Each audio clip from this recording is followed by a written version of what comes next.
दोस्तों, क्या आप जानते दुनिया का सबसे बड़ा तेल का खजाना सऊदी अरब या रूस में नहीं बल्कि एक ऐसे देश में है जिसे अमेरिका किसी भी कीमत पर हासिल करना चाहता है। अमेरिकी जंगी बेड़े उस देश के चारों तरफ से उसको घेर चुके हैं और किसी भी पल एक भयानक युद्ध शुरू हो सकता है। लेकिन रुकिए, ये सिर्फ तेल की लड़ाई नहीं है। इस कहानी में एक नया मोड़ है जो आपके होश उड़ा देगा।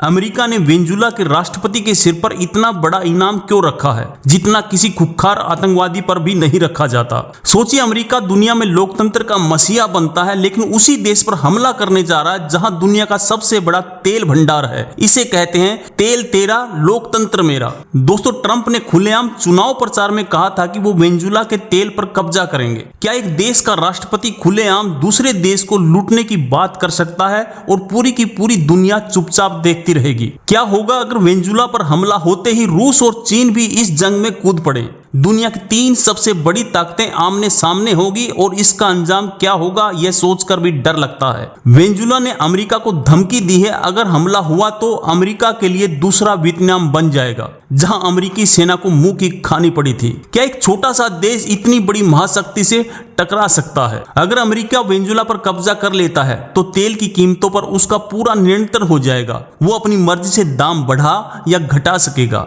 और भारत जैसे देश को उसकी हर शर्त माननी पड़ेगी। क्या आप सोच सकते हो कि एक देश जिसके पास तेल का समुद्र है, वो पेट्रोल खरीदने के लिए दूसरे देशों पर निर्भर है? अमेरिकी पाबंदियों ने वेनेजुएला की तेल इंडस्ट्री को इस कदर बर्बाद कर दिया है। वेनेजुएला की तेल की क्वालिटी बहुत भारी यानी हैवी क्रूड है, जिसे रिफाइन करना बहुत मुश्किल और महंगा होता है।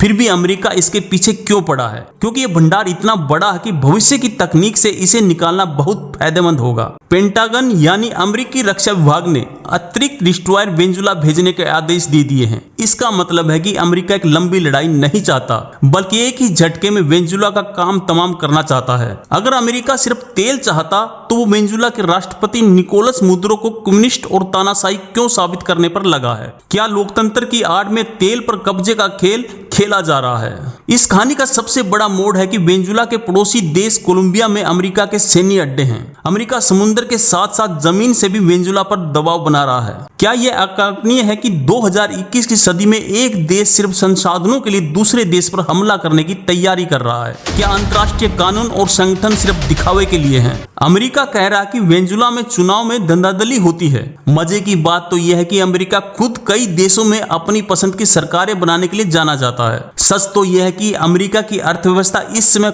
खुद मुश्किलों से गुजर रही है। एक नया युद्ध शुरू करके वो अपनी हथियार कंपनियों को फायदा पहुंचाना और लोगों का ध्यान भटकाना चाहता है। यह पहली बार होगा कि एक सुपर पावर सिर्फ तेल के लिए किसी देश पर सीधा हमला करने का इतना बड़ा खतरा मोल ले रहा है। अगर यह हमला होता है तो अंतर्राष्ट्रीय राजनीति के सारे नियम हमेशा के लिए बदल जाएंगे। इस पूरी लड़ाई के बीच वेनेजुएला के आम लोग पिस रहे हैं, जो बस एक शांतिपूर्ण जीवन जीना चाहते हैं। उनकी गलती सिर्फ इतनी है कि उनका जन्म एक ऐसे देश में हुआ जो सोने की चिड़िया है और जिस पर पूरी दुनिया के गिरदों की नजर है। अमेरिका वेनेजुएला पर ड्रग तस्करी का आरोप लगा रहा है, लेकिन सच्चाई यह है कि वेनेजुएला के पास इतना तेल है कि उसे ड्रग बेचने की जरूरत ही नहीं है। तो फिर यह झूठा प्रचार क्यों किया जा रहा है? असली मकसद आखिर है क्या? अगर वेनेजुएला पर हमला होता है तो पूरी दुनिया में तेल की कीमतें आसमान छूने लगेंगी। इसका सीधा असर भारत जैसे देशों पर पड़ेगा और हमारी जेब पर भी बोझ बढ़ जाएगा।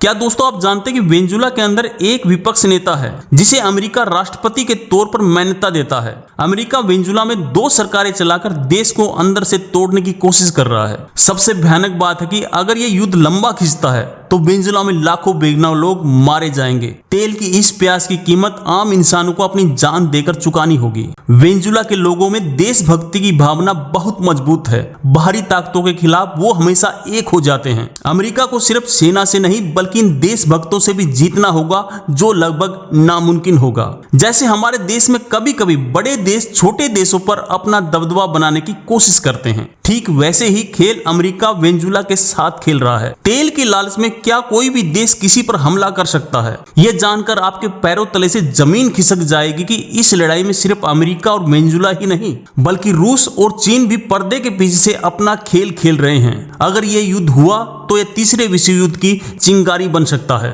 अमेरिका दशकों से वेनेजुला की राजनीति में दखल देता रहा है। यह लड़ाई आज की नहीं बल्कि बहुत पुरानी है। अमेरिका हमेशा से ही वेनेजुला के तेल पर बहुत गहरी नजर गड़ाए हुए था। क्या दोस्तों आपको पता है कि अमेरिका सिर्फ नेवी से हमला करने की योजना क्यों बना रहा है? वो अपनी आर्मी और एयरफोर्स का इस्तेमाल क्यों नहीं करना चाहता? इसके पीछे एक ऐसा गहरा राज है जो युद्ध का पूरा नक्शा ही बदल सकता है। इस पूरी कहानी का सबसे बड़ा सच है कि यह लड़ाई लोकतंत्र या ड्रग के खिलाफ नहीं बल्कि दुनिया के सबसे बड़े ऊर्जा स्रोत पर नियंत्रण की है। दोस्तों जो भी इस जंग को जीतेगा वो अगली कई सदियों तक दुनिया पर राज करेगा। क्या होगा अगर युद्ध शुरू होने से पहले ही वेनेजुला की सेना में बगावत हो जाए और खुद ही राष्ट्रपति मुद्रो को हटा दे? अमेरिका यही चाहता है और इसके लिए वो हर पैतरा आजमा रहा है। अगर अमेरिका को वेनेजुला का तेल मिल गया तो मिडिल ईस्ट के देशों पर अपनी निर्भरता कम कर देगा। इसका असर सऊदी अरब और दूसरे तेल उत्पादक देशों पर पड़ेगा। यह सोचकर भी दिमाग चकरा जाता है। अमेरिका का असली प्लान सिर्फ तेल पर कब्जा नहीं बल्कि पूरे लैटिन अमेरिका में रूस और चीन के बढ़ते प्रभाव को खत्म करना है। वेनेजुला तो बस एक मोहरा है। चीन ने वेनेजुला को अरबों डॉलर का कर्ज दे रखा है जिसके बदले में वेनेजुला उसे तेल देता है।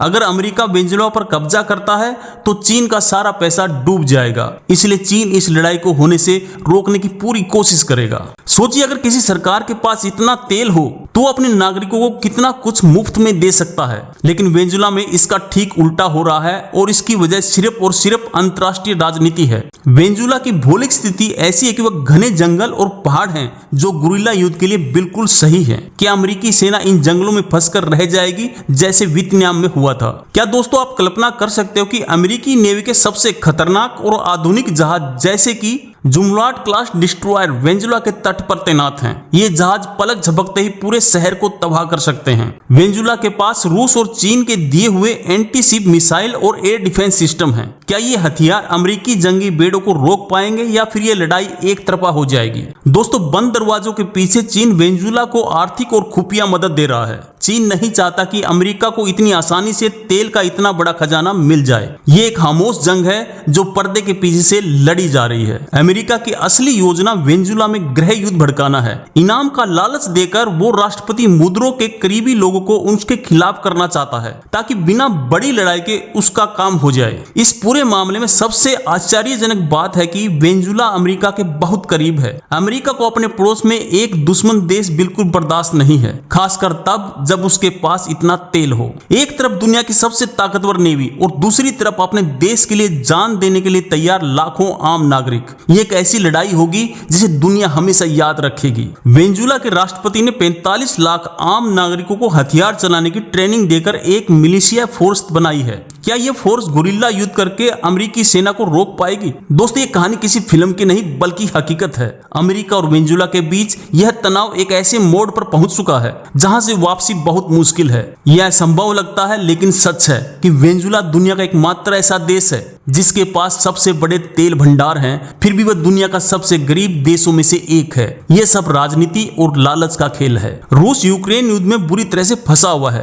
क्या वो अपने दोस्त वेनेजुला की मदद के लिए आ पाएगा या फिर वेनेजुला को अकेले इस सुपर पावर से लड़ना होगा? ये एक ऐसा रहस्य है जिसका जवाब किसी के पास आज नहीं है। वेनेजुला की सेना में 45 लाख से ज्यादा सैनिक कैसे भर्ती हो गए जिसमें आम नागरिक भी शामिल हैं? ये लोग किसके लिए और किससे लड़ने को तैयार हैं? दोस्तों कल्पना कीजिए ऐसे देश की जिसके पास दुनिया में सबसे ज्यादा तेल है लेकिन वहां के लोग भूख से मर रहे हैं। क्या यह अमेरिका की लगाई गई पाबंदियों का नतीजा है या फिर कुछ और ही सच्चाई है जिसे हमसे छिपाया जा रहा है? क्या आप जानते हैं कि वेनेजुला के राष्ट्रपति के सिर पर 5 करोड़ अरब डॉलर यानी लगभग 450 करोड़ रुपए का इनाम रखा गया है? ये इनाम किस लिए है? क्या वो सच में ड्रग तस्कर हैं या फिर अमेरिका को चुनौती देने की सजा है? ये सिर्फ हथियारों की जंग नहीं बल्कि माइंड गेम की भी लड़ाई है। अमेरिकी मीडिया के जरिए वेनेजुला के लोगों के मन में अपनी सरकार के खिलाफ जहर घोल रहा है ताकि उसको हमला करने का एक जायज कारण मिल सके। सोचिए अमेरिकी मीडिया अचानक वेनेजुला को ड्रग का सबसे बड़ा सप्लायर क्यों बता रही है? क्या ये सिर्फ एक बहाना है या इसके पीछे कोई गहरी और खतरनाक साजिश छिपी हुई है? क्या वेनेजुला के पास कोई ऐसा गुप्त हथियार है जिसके दम पर वो अमेरिका जैसी सुपर पावर को चुनौती दे रहा है? राष्ट्रपति मुद्रो ने क्यों कहा कि वेनेजुला अमेरिका के लिए दूसरा वियतनाम बनेगा? क्या अमेरिका हमला करेगा? क्या वेनेजुला अपना बचाव कर पाएगा? और इस तेल की जंग का दुनिया पर क्या असर होगा, यह तो आने वाला वक्त ही बताएगा। आपकी इसके बारे में क्या राय है, कमेंट में जरूर बताएं। बहुत बहुत धन्यवाद।